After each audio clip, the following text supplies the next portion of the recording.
Hello, Oilers fans. Austin here, and welcome to the day after episode where I will be discussing the Oilers' 5-2 victory over the Dallas Stars in Game 4 last night at Rogers Place. With the win, the Oilers have tied their series at 2 with Dallas in the Western Conference Final, meaning that Edmonton is 2 wins away from making it to the Stanley Cup Finals for the first time since 2006. And, that game didn't start off well. There was a lot of, scrutiny and talk with Darnell Nurse. There was a lot of talk with the media. There was a lot of different narratives and storylines heading into this game. And a lot of people, especially Darnell Nurse, he was under the microscope. He met with the media briefly in the morning, didn't say a whole lot, left after about 50 seconds. Some media members weren't very happy about that, and Darnell Nurse, he looked pissed off. He looked like he was a man on a mission, and the game started. First shift for Darnell Nurse, puck goes in. It was a 2-on-1. Brett Kulak, he tried to step up in the neutral zone. Puck goes over his head, and then Wyatt Johnston comes in. It was an absolute snipe, but you want Stuart Skinner to make that save. And then Darnell Nurse's second shift, shot from the point goes off of Darnell Nurse's butt and into the net. Now, that one you can't blame Stuart Skinner on, but it was probably the worst start imaginable for Darnell Nurse, considering all of the fire around the team and around his play specifically. And I have been no stranger to criticizing Darnell Nurse. However, I will say the Oilers, they rallied around being down 2-0. And on the live stream last night, a lot of people in the chat, they were ready to just stop watching the game. They said it was over. And I was just trying to tell everyone, I'm like, listen, the Oilers had a 2-0 lead in Game 3, and we saw Dallas come back, push the pace, and win the game. And I said last night, when the Oilers were down 2-0, if Edmonton is truly a cup contending team, they will come back and win this game. I was not concerned.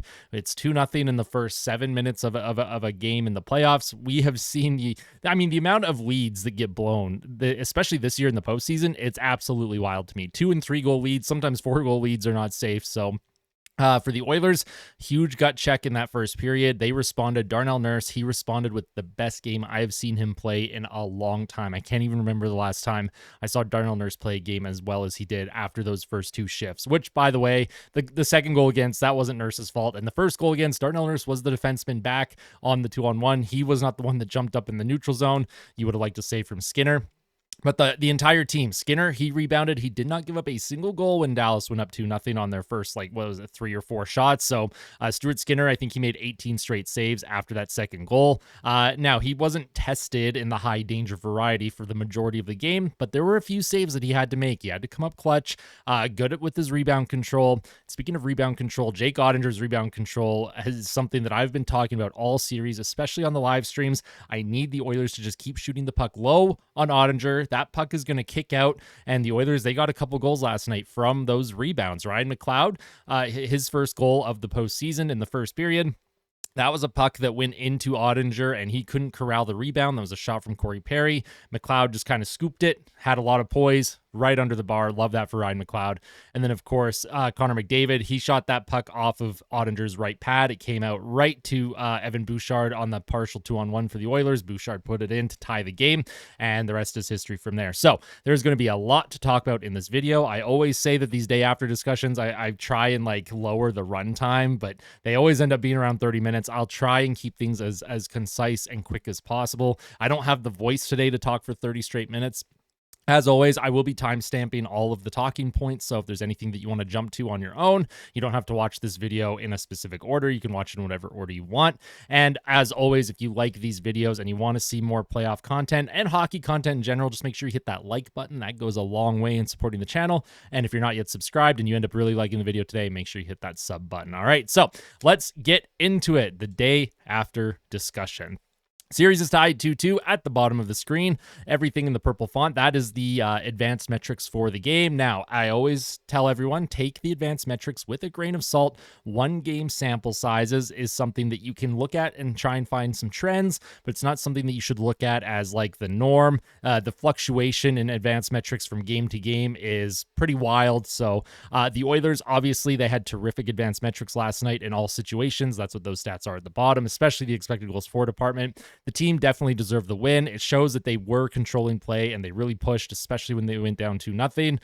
So that's all good and dandy. But again, as much as I love the advanced numbers, that's just something for, a stat nerds to take a look at, but it's not something that you need to put a lot of stock into in 1 game samples.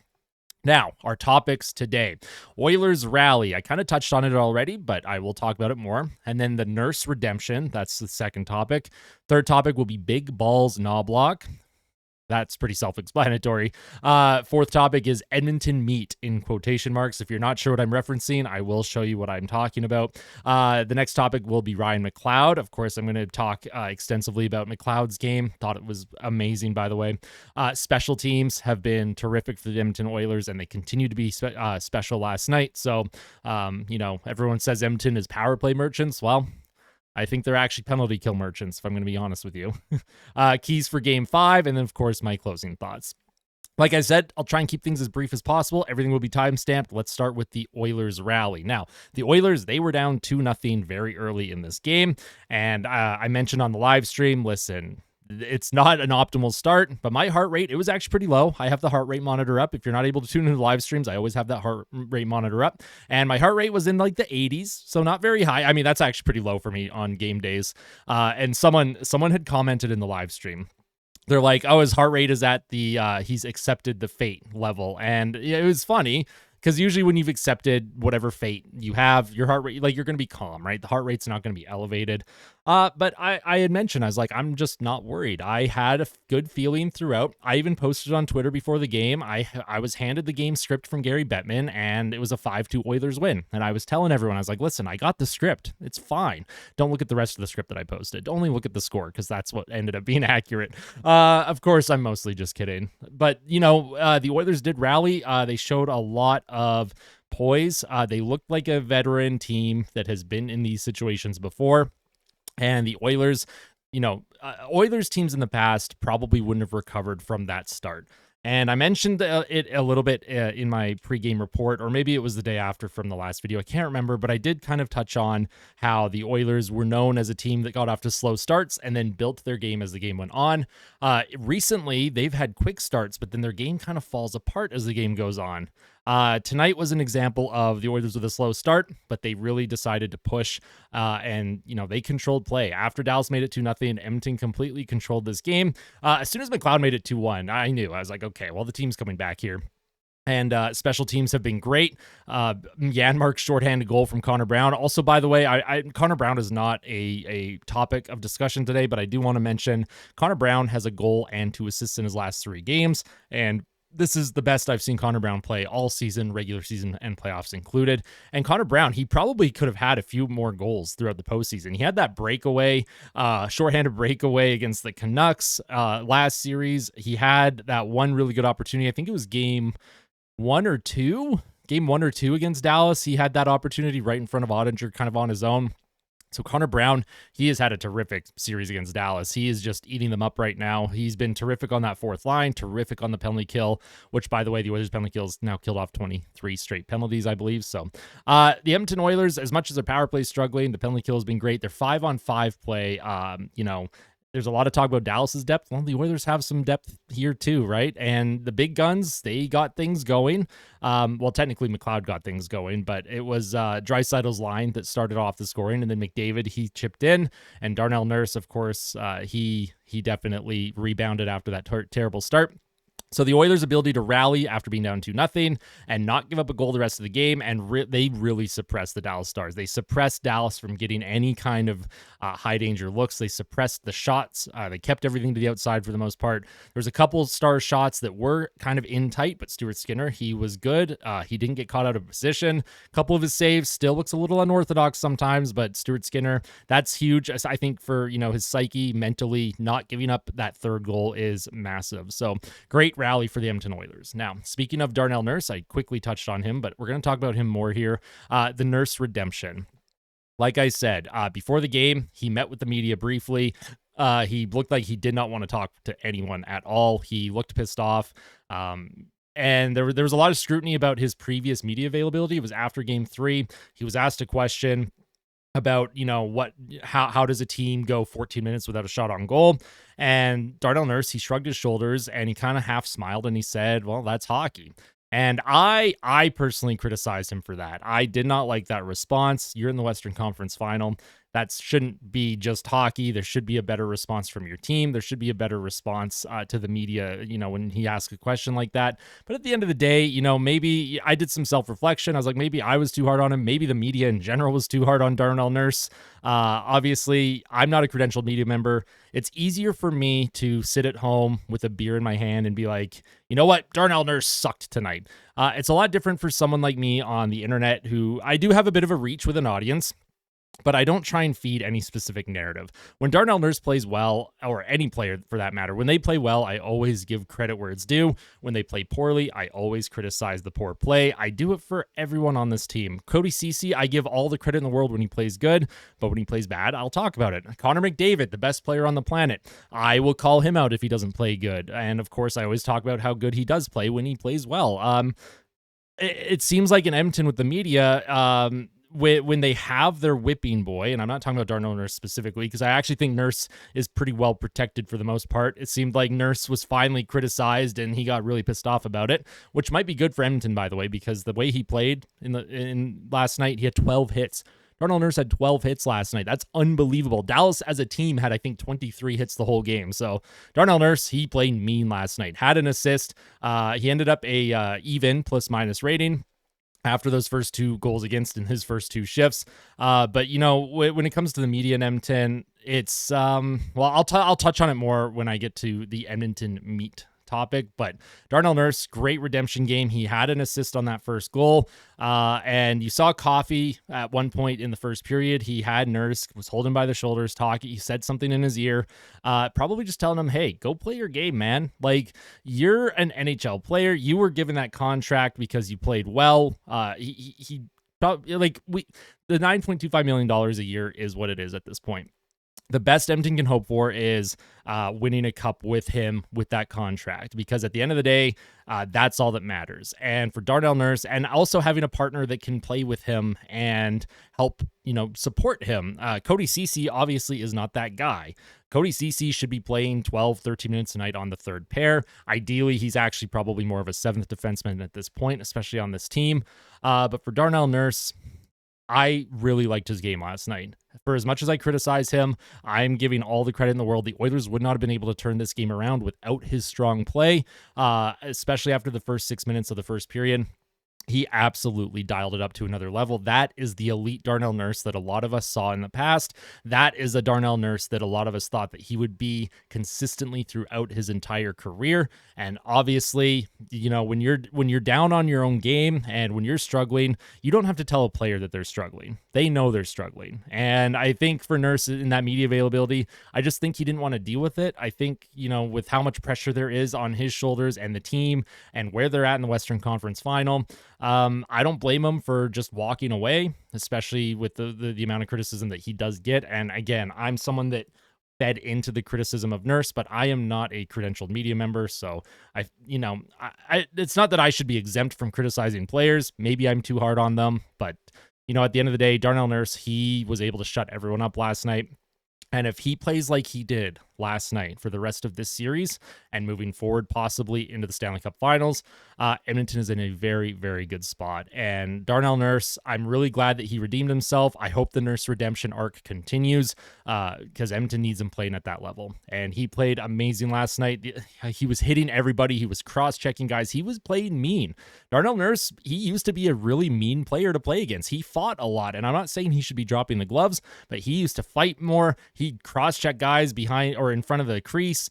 He'd rub guys out along the boards. He would start crap after whistles. And this is something that the Oilers have not seen in quite a while from Nurse. Now, in 2022, he was playing with that torn hip flexor in the postseason. He played throughout the entire playoffs with that. He could barely even skate that playoff season. So I was a lot more lenient on Nurse in 2022. Obviously, 2023, a little bit different. Him and CC struggled a lot, especially in that Vegas series. And then Nurse, for the most part, had been struggling in the postseason this year, too. And we don't know what's going on. Nurse, he's battled different injuries throughout his career. You don't know if he's dealing with something that's, still lingering from a year ago or whatever. So at the end of the day, I'm going to try and do some, better, self-reflection when it comes to criticizing players. Maybe I'll try not to be as harsh as I am. I do try and be positive as much as I can on this channel, but sometimes I can come across as very negative and very critical, but it's just because I'm so passionate, I know this team has it in it. I know this team has it in them to be a cup contender. I know Darnell Nurse has it in him to be a top 3, top 2 defenseman. Just got to put it all together. And if you can find a way to put it all together right now with the series tied 2-2 in the Western Conference Final, that's good enough with me. I don't care how long it takes. It's like Connor Brown. He all season struggled, and I did not even want him in the lineup when the playoffs started. And Connor Brown, he is shutting my mouth up. He is shutting my ass up every single night in the postseason right now, and I love it. I love it. Shut me up. So the Nurse redemption arc, love to see it. Hopefully that continues. I'm really excited for Game 5 now, knowing how well this team was able to, rebound and how well they played. And for the Dallas Stars too, there's a bit of concern now because Chris Tanev went down with injury. He did not come back in the third period with whatever he's dealing with. He was limping. If Chris Tanev is out of the lineup for the Dallas Stars, you don't want to see injuries, but that is huge for Edmonton in my opinion. So hopefully they can take advantage of that. Of course, I love Chris Tanev. I don't want him to actually be injured. I like when the team is able to beat another team's best lineup. So if Tanev comes back, that's good in my opinion. If he doesn't come back, Edmonton does have to take advantage of it though. Now, the next topic is Big Balls Knoblauch. Chris Knoblauch. For as much as I criticize some of the decisions that he and Paul Coffey make with, the personnel and deployment of defensemen and his lineup in general, Chris Knoblauch is not afraid to make tough decisions. He's not afraid to go all out with the, choices that he makes, the lineup choices, who he sits, who he plays, the ice time allocation. Coaches in the past, Edmonton, they were usually very set on a specific lineup, and they never deviated from it. Even if players didn't deserve to play, they still played. And for Chris Knoblauch, he sat Ryan McLeod in Game 3. And then last night, he sat 3 players. Vinny Desharnais, and it was his birthday, by the way. Happy belated birthday, Vinny Desharnais.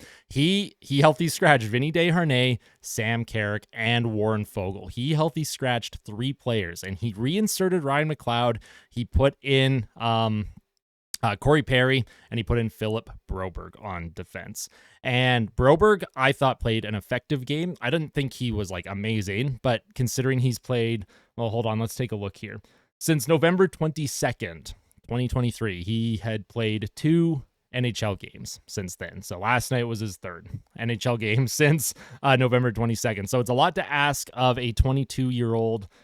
He's 22, right? Yeah, he is 22. It's a lot to ask of a 22-year-old to step into the lineup at this point in the Western Conference Final to play defense against a really good Dallas Stars team. Now, the advanced metrics for Broberg, they don't look amazing for last night, but I actually liked his game. I thought it was effective. A couple scoring chances against. I thought, for the most part, him and CC, they played with poise. I liked CC's game, too, by the way. I thought those two were good. Broberg, he was pretty sheltered. He only played 14 and a half minutes, but sometimes that's all you need. And, Broberg, there were a couple plays last night, too, where if that was Vinny Desharnais on the ice, he would have been beat, and there probably would have been a breakaway or a 2-on-1 for the Dallas Stars. But Broberg, there were a couple, times where he used his foot speed. Phil Broberg is such a smooth skater. He's such a good skater, and he was able to cut plays off. He got his stick in the lanes a couple times, and he was able to win puck races back into his own zone before Dallas was able to gain possession. And that's huge for Edmonton. I am very curious to see if Vinny Desharnais stays out of the lineup now. If Chris Knoblauch, if this is his lineup, do you keep playing them? Because I think this lineup deserves to keep playing together. I thought every single line played well. I thought they all contributed. They had lots of really good moments, including Philip Broberg. Corey Perry, Corey Perry, that's the best game he's played as an Oiler, right? He didn't score, but he had an assist, and I thought him, McLeod, and Draisaitl had a really, really terrific game. I thought that was the best line for Edmonton. If I'm going to be completely honest with you, I thought they played really good hockey. So Chris Knoblauch, he's not afraid to make tough choices. And earlier in the postseason, Corey Perry was struggling. He had 0 goals and 0 assists in 10 games or whatever it was. And Chris Knoblauch made the decision to sit a veteran like Perry. And Corey Perry, he's a locker room leader. He's a vocal leader on that bench. He's been to multiple Stanley Cup Finals. He has a Stanley Cup. And for Chris Knoblauch to sit a player like that, a veteran like that, it's tough because there's a level of respect for players like Corey Perry that most head coaches probably wouldn't healthy scratch, even if they deserve to be healthy scratch. It's just because of their stature, what they've contributed in the league. But at the end of the day, it's about what you're doing for me right now, not what you've done for me in the past. And for Corey Perry, he responded. Ryan McLeod coming back in the lineup, he responded with his best game. And then, of course, Philip Broberg, he was inserted in the lineup, third pair with Cody Ceci. I thought they played well. I liked Philip Broberg's his skating. He had a few good first passes out of the zone, and, you love to see that. And for Chris Knoblauch, I'm really happy that, even though the team didn't get the optimal start, I would consider it more luck-based than anything. That first shot Skinner should have had. The second goal for Dallas off of Darnell Nurse's ass. What do you do? But the team, they didn't sit back. They didn't roll over. That's a testament to Chris Knoblauch and his coaching staff. Love to see that from Knoblauch. He, like I said, I've criticized Knoblauch. I've criticized some of the decisions that he makes. But last night, even though he's a rookie head coach in the NHL, he looked like a veteran. He looks like he is learning. He is making decisions that previous coaches would not have made, and the Oilers responded and rewarded that, and I love to see that for Chris Knoblauch. So, Chris Knoblauch, he's got the biggest balls in Edmonton right now. You love to see it. Now, next topic is Edmonton Meat, in quotation marks. Now, I am going to play a clip to tell you why it's called Edmonton Meat here, and then I'll discuss it. So this was Kevin Bieksa after the game last night on Hockey Night in Canada. Darnell Nurse, you think about his day, his morning. He gets to the rink and he has to meet with the Edmonton Meat. That's what I call the media because they're raw, dead, and dumb. He has to meet with the Edmonton Meat. That's what he calls the media because they're raw, dead, and dumb.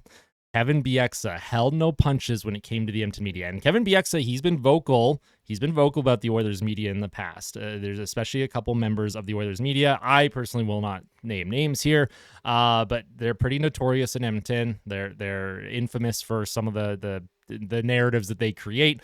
Many players, you can see them. You can see them roll their eyes when some of these guys ask questions. You can see them just, the deep breath, oh my God, like here we go again. And for Kevin Bieksa on a national television to just call out the Oilers media like that, calls them the Edmonton Meat because they are raw, dead, and dumb. That is just, I wanted to make a note of that because Kevin Bieksa is one of the best things that has happened to Sportsnet. I really hope that he doesn't get punished for saying that. He deserves to have a platform and use his voice. Now, Kevin Bieksa, he talked a lot about Darnell Nurse in that broadcast too. Some of it I agreed with, some of it I didn't. But what I love about Bieksa is he does not give a shit what anyone thinks about what he says. And whatever's on his mind, he says it. But he's very constructive about it. He's really well-spoken. He analyzes the game well. Obviously, he had a terrific career in the NHL. So, and he's dealt with the media. He's someone that as a player, he's dealt with the media. A lot of these guys, yes, they were former players or they've been around the game, but the media in Edmonton is like, we talk about Toronto media, but like Edmonton's media, there's something about it. The Steve Dangle podcast, they recently touched on the Oilers media. I know Steve had kind of asked like what's going on with the media and players in Edmonton, because it's no secret that when a player leaves Edmonton, they leave and they are very critical of how players are treated from the media in Edmonton. And the big thing with the media in Edmonton is, like I mentioned, they tend to go after younger players. When they have a whipping boy, they will not relent until that whipping boy is either traded or sent to the minors or whatever the narrative is that they want. We've seen that in the past with Puljujärvi. We saw it in the past with Ethan Bear. We saw it with Evan Bouchard earlier this season. And there's also the analytics versus eye test. Most of the media in Edmonton is very anti-analytics. The analytics movement started in Edmonton, really, during the decade of darkness. There's a lot of people in Edmonton, Eric Tulsky, for example, his whole career started in Edmonton, writing and blogging about advanced metrics before I even knew what advanced metrics meant. And now he's interim general manager of the Carolina Hurricanes, but there's a lot of, I don't know how to word this. The media in Edmonton and the fans too, they get at each other all the time. There are media members that if you criticize them on Twitter, People get DM'd by media members. I've been DM'd by media members being like, hey, can you knock it off? What the hell's wrong with you? Which it doesn't happen anymore. I try and be pretty like cordial with the media because I do like interacting with them. Sometimes they say things that I agree with. They say things that I don't agree with. At the end of the day, freedom of press, they should be allowed to say what they want and, ask the questions that they want. But I don't think that they should be exempt from criticism either. And when it comes to the media in Edmonton, mentioning the analytics versus eye test thing, the media in Edmonton is notorious for bashing analytics. Now, if there are players that are their whipping boys that have really good analytics, the media will spin that and be like, hey, the nerds say that these players are good, but look at blah, blah, blah. They're minus 12 and this and that. And it's like, okay, well, like, are you actually analyzing the game, or are you just using that to, use against nerds like me and other people on Twitter and Reddit, and then when there are players with really poor metrics but they're producing, or if it's a player that they defend regularly, and Darnell Nurse is one of those players that the media for the most part has really defended. There's a lot of people in the media that do come to Darnell Nurse's defense, and this was the first time that Darnell Nurse had faced fairly widespread criticism from not just Edmonton media but just the media in general. And I don't blame Bieksa for saying that. I don't have like a specific point here. I'm just trying to open, if you're a non-Oilers fan, if you're someone that's tuning in and you're not sure why there's such a big deal around the media in Edmonton, why they get called out, why Bieksa would say that on national television, I'm just trying to paint a picture of why the fans dislike the media in Edmonton, why the players dislike the media in Edmonton, and why the media go after certain players or certain narratives and talking points. So that's just kind of the point that I was trying to make. I'm just trying to paint a broader picture for everyone so that you have an idea of what is going on in this marketplace. It's one of the most passionate marketplaces in the entire NHL. Sometimes that passion can result in toxicity when it comes to mainstream media. So that's kind of where I will leave it at that. Now let's move on to Ryan McLeod. Let's talk about positives here. No more negatives about the media. Ryan McLeod, he had the best game of the postseason. That was probably the best game I've seen Ryan McLeod play in a very long time. Maybe since like February when him and Fogle went on that hot streak with McLeod-Draisaitl. Ryan McLeod, I have been a Ryan McLeod defender. I always say he's a terrific two-way center. He's really good defensively, and the argument used against me is, well, at some point, especially if you're playing on the third line or higher up in the lineup, you've got to produce. And I understand that. I understand why Ryan McLeod was given a healthy scratch by Chris Knoblauch. He called it a reset, of course. Ryan McLeod, he came back in the lineup. And not only did Ryan McLeod come back to the lineup, Chris Knoblauch put him on the left wing with McLeod-Draisaitl.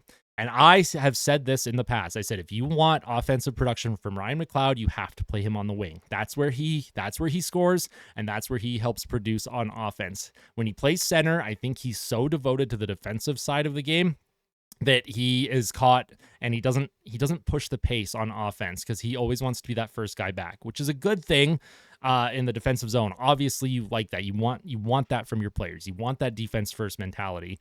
But if you want offense, if you want production, Ryan McLeod is better on the wing. Chris Knoblauch, he put him on McLeod-Draisaitl's wing, and I love that from Chris Knoblauch. He's saying, hey, you were a healthy scratch, but I still believe in you. I believe in your speed. I believe in your offense. I believe in your instincts.